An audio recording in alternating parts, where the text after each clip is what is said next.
Welcome to another episode of the Tech Sherpas. I'm Karan Kelly. And I'm Jake, and today is the October 14th, and this is Tech Sherpa show number 55. Excellent. So today we have a couple different topics. Hopefully our video isn't too laggy. It seems to be a little choppy today. I'm not sure why, but we'll do our best to kind of work our way through it. The two questions that we have today, one is from Jeff, and I'm going to tackle this one. This is on if you collect information in a Google form, let's say collect a self-correcting quiz or collect, and you want to be able to highlight just one student at a time, not show the whole thing. I'll show you how to do that. And what are you going to cover, Jake? And I'm going to be covering a question from Lisa, maybe? Who knows? Are there some YouTube tricks you could demo slam, and I will show you some of those. Now, when you talk about demo slam, we were just at a demo slam, and you were with us. We went to the Tech Sherpas went to Ottawa for a summit, right? Yes. And you had demo slam in front of how many people? 1,400. Wow. So it was you and another student? Yep. Me and Matt Eaton did that. And how'd it go? It went great. Awesome. A lot of fun. Awesome. So that's what you'll be showing off, some of the tips that you did there? Yes, sir. Very cool. So you want to start us out? Sure. Why not? All right. Let's do a screen share here.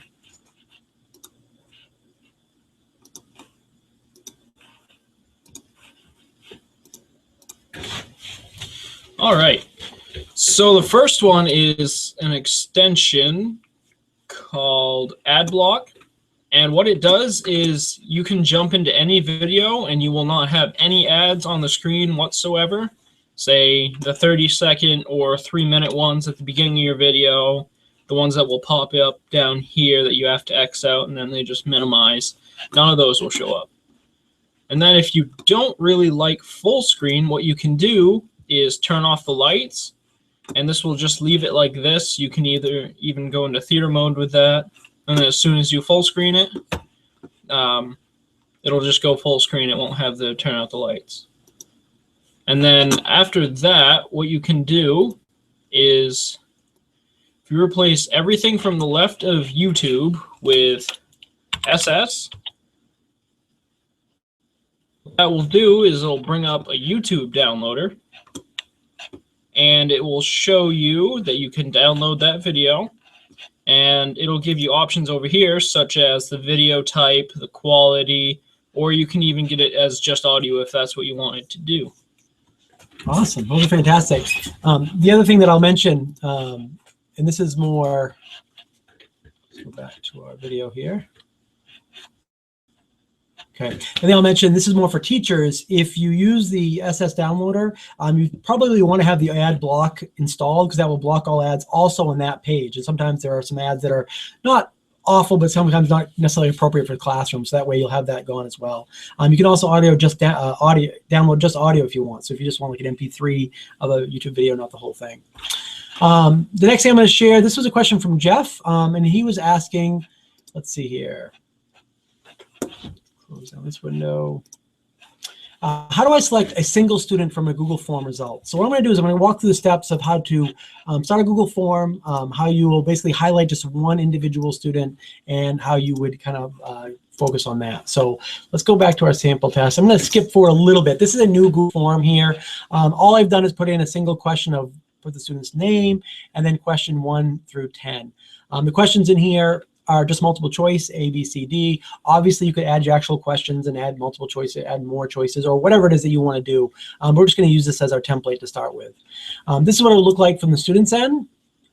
They just add their name here. If you are in a Google Apps for Education domain, you're able to also collect a check where it actually will collect the student's actual accounts as well. And that's handy, and I do recommend doing that because that not only will put the name that the student puts in there, but if I decided to say, oh, you know what, I'm actually Jake, it would actually record my account name as well, so I wouldn't be able to do that. Once they go in here, so we'll put, let's say Jake took this test. So we'll give them different answers to questions. Now, some of the teachers that I work with, they actually like handing out a hard copy as well. So the students will just use the Google form for data entry. The reason why they do that is because they'll have a hard copy to go back to if they need a copy, a physical copy. But we just put some answers in here for Jake. And the results go to a form or a spreadsheet that looks something like this. These are all real answers, by the way. Yeah, it's real answers. It's a real question. That's right. In our sample test. I do apologize for the slow. I'm not sure exactly why it's kind of a little bit logy right now, but that's okay. All right, so we've added our tests. We've got our responses. It's still thinking. All right, so I guess we're going to do them again because this first one I entered as an answer key. Here we go. Here's our answers here. Okay, so we have the first person that took it was actually the teacher, and I put it in as answer key. So this is how we're going to go off from. So these are going to be our correct answers. And the second person would be Jake. And again, the students could keep going down from top to bottom and keep adding answers.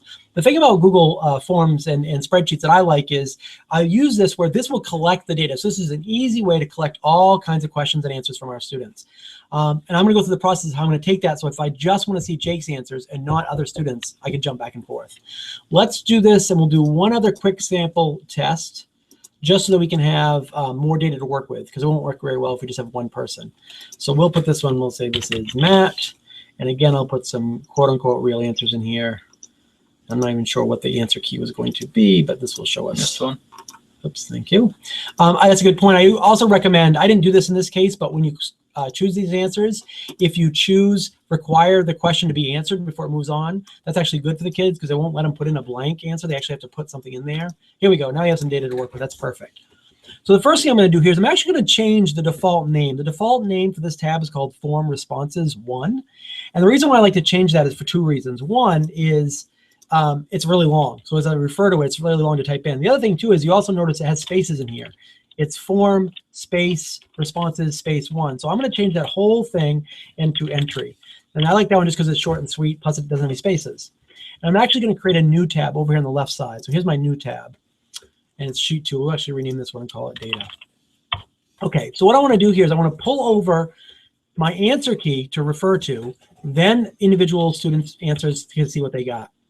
So the first thing I'm going to do right here, I'm going to click down on B3. I'm going to put in equals transpose. Now what transpose does is it takes information that's going horizontally, let's say it's going from left to right, and it puts it vertically. And the reason why I'd want to do that, if I go to entry, and I'll put my exclamation point, what that does right there, let me zoom in. I know it's kind of hard to see here. So what that does is the entry means it's going to be on a different tab, not the tab I'm on right now, not my data tab, but my entry tab. And I'm going to do from A2 to, and I think it was, let's say Z2. I'm not sure how far it went, but that'll give us plenty. Okay, let me zoom out a little bit. So what that did is that gave us all the information that we selected from the last tab. So I look back here on entry tab. This is everything from A2 all the way over to, and I did to Z, but I think we only go to L is what the actual questions go to. And again, by using transpose, that turns it from going from left to right, down, straight down. Now, this is going to give me my answer key because that's the first one I put in there. I now want to pull in a single student. So I'm going to do the same thing, except for I need to find a student's name. So I'm going to go up here. I'm actually going to change the color of the background just to make it a little bit easier to see. Okay, and I'm going to type in Jake. So I know that's one of my students. I'm going to compare these answers to what Jake put in here. So I'm going to put a filter. I'm going to say filter everything. Let me zoom in so everybody can see that a little bit easier. Okay. Filter everything in the entry tab from A to A. That's the column A. That's that first column with all those dates and times. Those are timestamps. And the usefulness of timestamps is they're a unique ID. So each entry has its own unique one. It doesn't have any duplicates. So that's super handy. I'm going to filter everything by that, where everything in the B column, and that's where his name was referred to, equals whatever's here in D2. Now D2 is where I type his name in. So let's look back again for a second. This is everything in the A column, where everything in the B column equals what's up in here in D2. Now that's okay. The problem is, let's say I don't want Jake, I want Matt.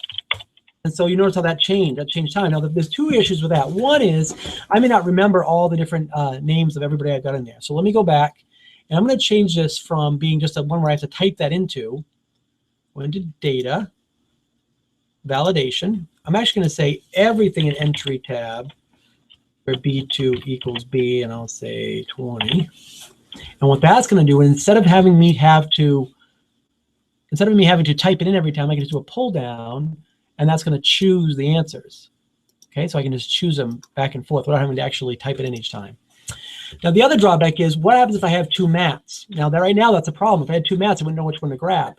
If I had chosen and selected the choice where it said record my individual user account name as well as the name, enter the name, then I could use that as my ID, and I wouldn't have had to worry about having duplicates because there's no way there could be two different duplicates for the user ID. Once I've done that, I'm now going to filter again, and this time I'm going to filter, let me zoom in here, everything in entry. Again, that's the next tab, from C2 to L, where entry A2 equals what's in D3. Now, the reason why I'm doing it this way is because I know this is a unique ID. I know this date and timestamp is actually unique. Every single one of them has its own individual one, so there isn't duplicates. The other thing, if I do this, it's actually going to go left to right. Remember how I told you about that transpose? If I hit this right now, which is what we don't want, I'm going to change that. I'm going to put that transpose function in the front of that, and now it puts it from top to bottom. So these are Matt's answers. And actually, I need to move that down one because I had it up too high. There we go. That's down Matt's answers. And if I want to swap it to Jake's, let's see how these will update. Now, how do I know if this is the same as over here? I want to be able to compare those. I'm actually going to do another column over here. There's a couple different ways I could do this, but I'll do this way for right now just to show you. I'm going to do an if. Then I'm going to say equals if whatever's in D5 equals whatever's in B5, put in 10 points. And if it's not, I'll put another column, put in 0 points. And again, we could get fancier if we wanted to with different sets of points for different weighted grades. But in this case, we'll just do 0 and 10 just to show you. So that says that one's worth 10 points. I'm even going to be a little bit more complicated and say, if I'm going to use this paint bucket tool here and do what's called conditional formatting. So if that equaled a 10, if that contained a 10, I'm going to have the background color be green. And if it did not contain, if it contained a 0, exactly a 0, I'm going to have it be red. And that way I can pull this down. Now, one of the cool things about the formulas here is if I pull this down to here, what's going to happen is this D5 and B5 are actually going to add 1 each time. So I'm going to go all the way down to here. And this is going to show me where he got it wrong and where he got it correct. Now, if I go back to Matt's answers here, okay, we see here, these 4 are correct and these were wrong. If I go to my answer key, it should be 100% correct. So I know those are correct. And this will show me each student's answers. And the final thing I could do here is right above this, if I want to total those, I'm going to do a sum total. So what I'm going to say here is I'm going to equal sum everything from here, here. And that's just going to give me the final score. So no, you didn't do very well, but that's also a made-up test, right? So that wasn't a big deal in this case. But this shows you kind of how you can switch back and forth between a single student's answers. If I don't want to show everything, I could just show one student at a time, and that would show just their data set. And then that way I'd be able to use that and not have to show them all at once.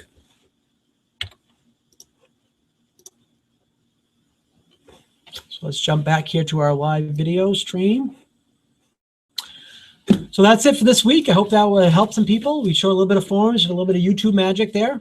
Join us again next week, episode 57, right? We're up to 56? 56, okay. We'll be back with more questions. Please join us at techsherpas.org. Thank you very much.